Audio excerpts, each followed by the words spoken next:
that you want to say to my mind so that the message is effective, God. I ask that you would just have your way. Thank you, God. Amen. So we're going to start in Isaiah 30. Isaiah 30. And Jeremiah.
In this chapter, the children of God were being attacked, or they were going to be attacked by Assyria. And so instead of facing the threat and relying on God to get them out of it, or praying to God and trusting that God could get them through the battle, they decided to go into Egypt for comfort instead. The ones who once enslaved them and once took advantage of them and just held them in oppression, they went to them for refuge instead of overcoming it with God. And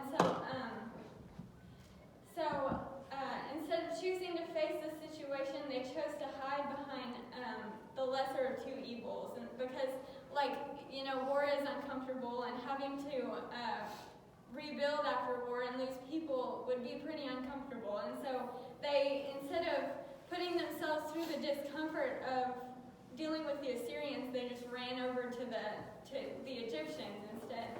And so God is chastening them or getting onto them for choosing bondage over freedom through reliance on Him. They would, instead of dealing with their problems, they were just we want to be comfortable. Just whatever will get us out of this situation at this time, let's do that. And so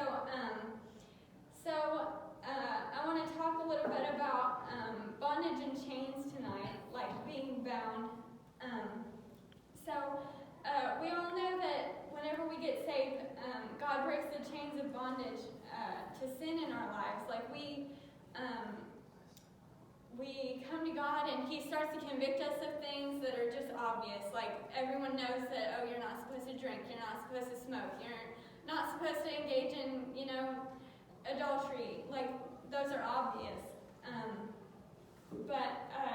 And they're hard to get rid of, but they're some of the most common spoken about, and so they're the ones that God deals with us first. He wants us to get rid of those first because they're on the surface. So He deals with the surface level stuff first, and then probably because it's easier for us to confess those sins, because a lot of people can relate to those things, and we can get help from other people, and they're more commonly spoken about. However, to keep growing towards God, we have to continue to deny ourselves and search ourselves. So He starts to convict us of our less obvious sins and less obvious chains, the things that are holding us back that aren't so surface level. So the things that really no one knows about, and the things that we just have very deep inside of ourselves that are basically kind of character flaws, things that we just don't, that we're able to hide. And so,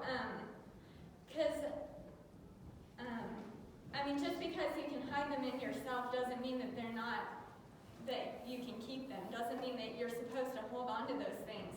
And so we sing that God is the chain breaker, and we sing that God breaks our chains, but we're still in chains. And some of us are even holding on to those chains.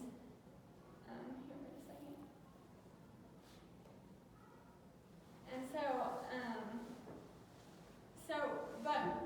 so we say that God can break our chains, but we're still in chains. We become comfortable with our chains because if we hold on to them, we don't have to feel like we don't have to deal with the discomfort that comes with dealing with those things.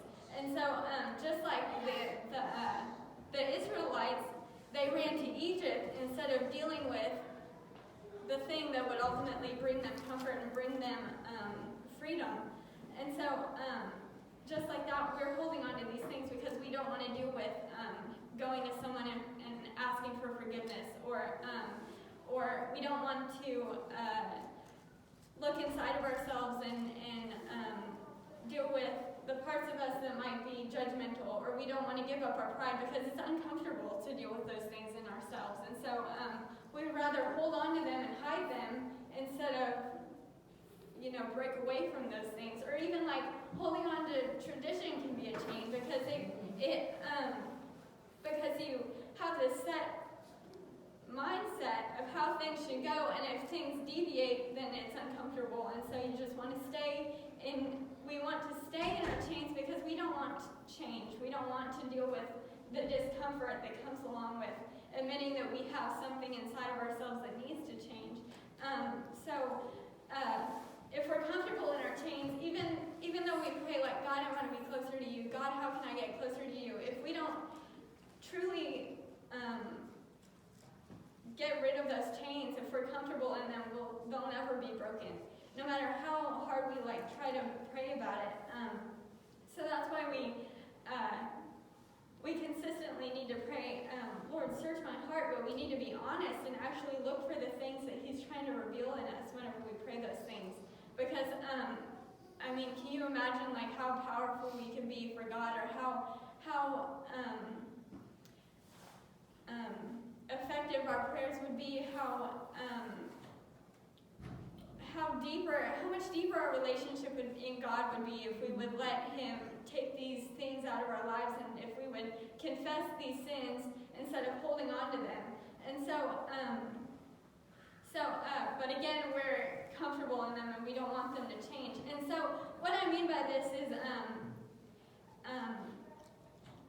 science says, or at least recent people that have been studying this, they say that hugging or being squeezed can bring comfort. It relieves stress.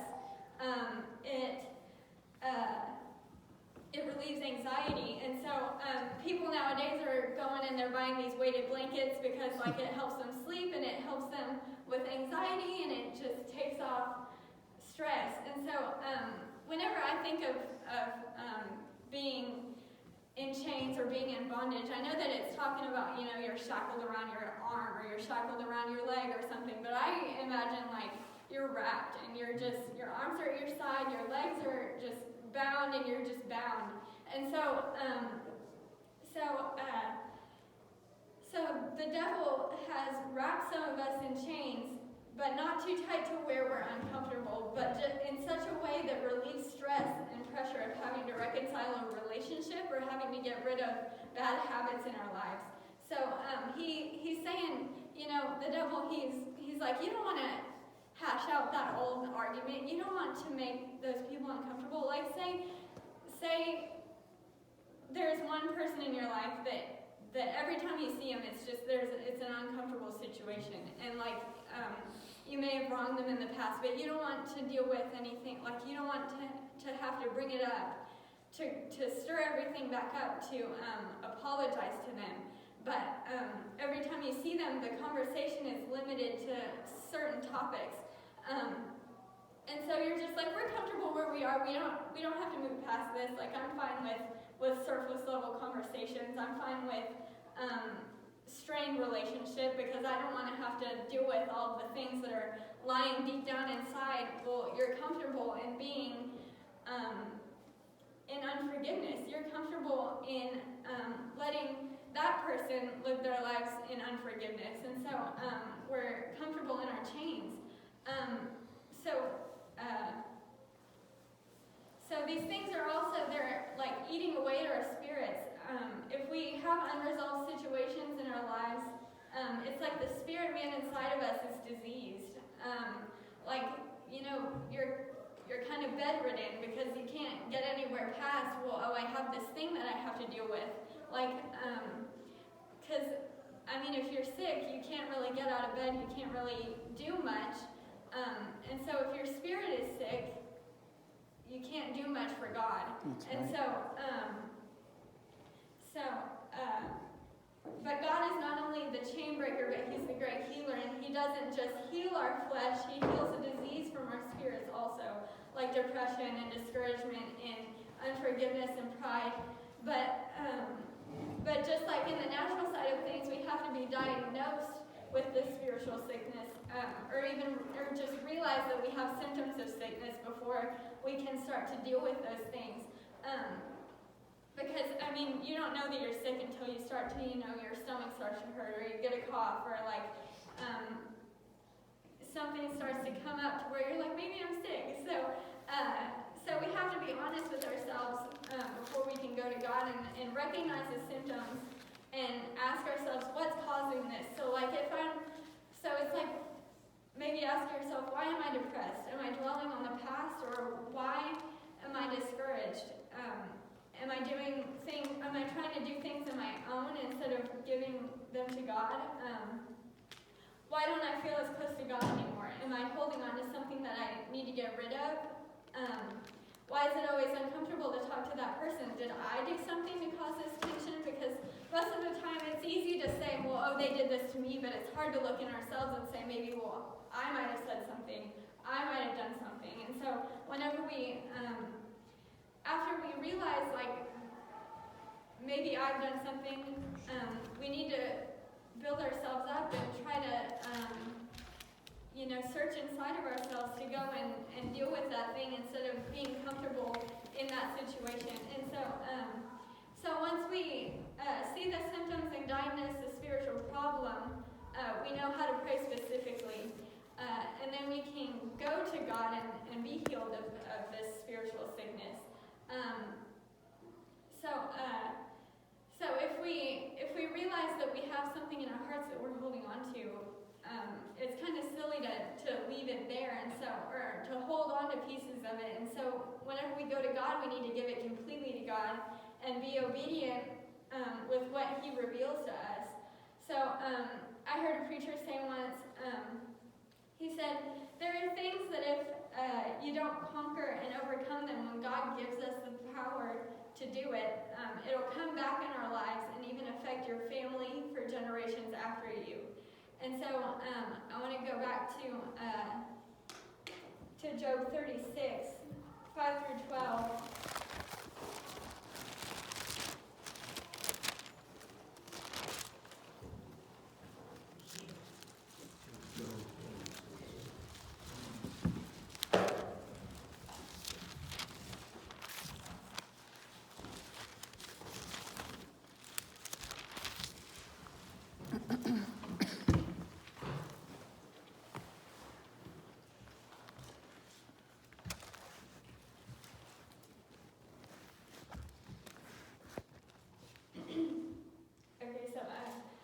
Starting in verse 5, it says, behold, God is mighty and despiseth not any. He is mighty in strength and wisdom. He preserveth not the life of the wicked, but giveth right to the poor. He withdraw not his eyes from the righteous, but with kings are they on the throne. Yea, he does establish them forever, and they are exalted. And if they be bound in fetters and be holden in cords of affliction, then he showeth them their works and their transgressions that they have exceeded. He openeth also their ears to discipline, and commandeth that they return from iniquity. If they obey and serve him, they shall spend their days in prosperity, and their years in pleasures. But if they obey not, they shall perish by the sword, and they shall die without knowledge. So what I got from that is, wait, I lost where I was.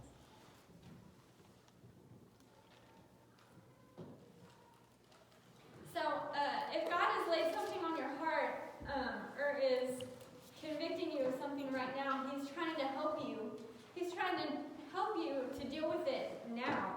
Because that quote that I read earlier, it says, there are things that if we don't conquer now, when God gives us the strength to conquer them, then it's going to come back in our lives. Because if we hold on to unforgiveness and we're comfortable with, not apologizing to someone or accepting someone's apology, we're affecting that other person's life too, because they're being burdened with the thing that you did or the thing that they did. It's something that I'm in a psychology class, and it's no secret that parents can affect and mess up their kids sometimes. And so most of the cases that we talked about in that psychology class, the parents these kids that are now adults have come in and they're saying, rehashing experiences that they had with their parents, or issues that they had with their parents. And so if we as people, as Christians, don't go to the people in our lives that we've wronged, it affects them, and it affects their kids, and it affects their kids' kids. And so it's just a cycle that's never broken unless we break it, and unless we say, okay, I'm done with being comfortable with these chains, I'm ready to break them. It'll never be broken, because it has to go to where it started. It has to come from the source, or it's not going to be broken. And so if God has laid something on your heart, or is convicting you of something right now, He's trying to help you deal with it right now, because He wants to help you overcome it, for your sake and for your family's sake. But there is a time when God takes His conviction away, and it says that in Job 36.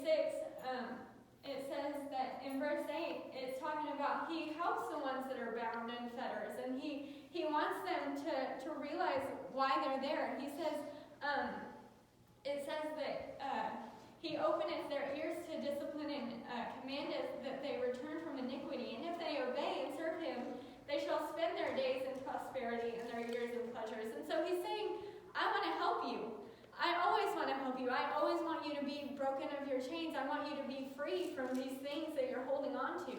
But it gives a warning in verse 12, but if they obey not, they shall perish by the sword, and they shall die without knowledge. And so He's saying, if you don't want to deal with it, if you're comfortable, if you're so comfortable that you don't want to take my help, when I'm trying to give you my help, I'll take my help away. And so we wait until He takes His conviction away, and then we want to call out to God and say, Lord, help me with my relationship with my kids. Why is it so strained? Why is our relationship like this? Or why am I going through this? Why am I what happened? And so I don't know how I got so far away from you. I thought that I was on the right path, God. Where am I right now? Where are you right now? And He's saying, your relationships are in shambles because you weren't obedient to me. I tried to tell you. He tried to tell us when to deal with those things. And He tried to give us the strength to break those chains, but we ignored Him. And so we're dealing with the aftermath of having to reconcile relationships and go and apologize on our own, because with God, it's still hard. It's hard to deal with those uncomfortable situations, but He helps us through it. But if we have to do it, if we have to initiate those conversations on our own, it's even worse, because we don't have the help of God. And so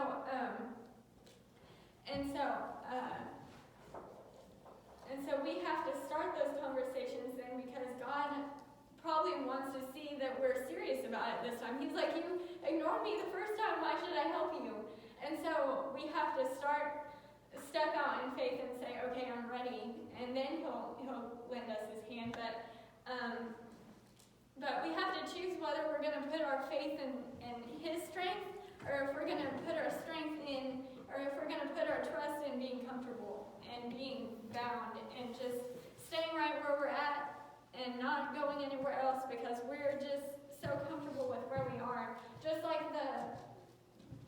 the Israelites in Isaiah 30, they could have overcome the Assyrians with God's power, with God's help, but they chose to be back in bondage in Egypt. And so we today are fighting those same battles on whether we want to sit in comfort or break those chains in freedom. And so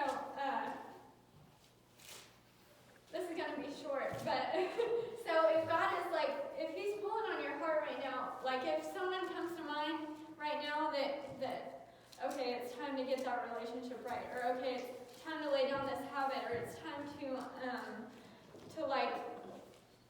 maybe stop being judgmental, or to lay down traditions, or to just anything that could be a chain in your life, something that you're hiding deep down inside of you. If it's coming up now, it's because God wants to help you through it now. And so if he's pulling on your heart and convicting you to talk to someone or change a habit, do it while God is giving you the strength to do it.